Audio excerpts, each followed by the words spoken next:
Voto, vereador Rafael Bueno. Bom, presidente, eu votarei favorável a essa moção porque eu repudio a fala, mas nós estamos há mais de uma hora aqui. É não ter o que fazer, né?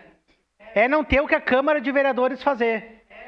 Nós estamos numa saúde colapsada, as mães estão ali, 4.500 crianças aguardando turno de escola de educação infantil, as mães não podem trabalhar porque agora é só meio turno, né? Tem pessoas que estão há mais de 20 dias no postão aguardando leito. Uma senhora de 91 anos está aguardando leito faz uma semana e outras mais de 20 dias. Mulheres. E a gente discutindo uma moçãozinha. Né?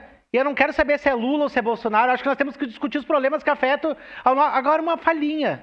Que eu repudio e voto a favor da moção. Né? Agora, enquanto a vereadora Estela estava se pronunciando, tinha vereadores rindo. Como tem vereadores que não incluem mulheres em homenagem... A gente tem começado dando exemplo aqui pela Câmara. Então não é seletividade o vereador Scalco, o vereador Alexandre Bortoluz, que excluíram mulheres de homenagens, que votaram contra a inclusão de mulheres. Questão de ordem para artigo 223. Por vereador Rafael, ele entrou num tema, citou os vereadores aqui, ele tem que provar o que ele está falando, né?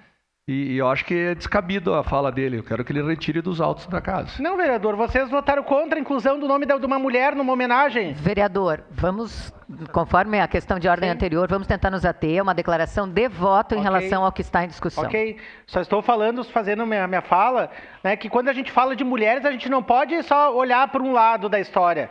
Sou contra, repudio a fala do presidente, como repudio também atitudes aqui dentro da Câmara. A gente quer cobrar exemplo dos outros se a gente não se olha no espelho?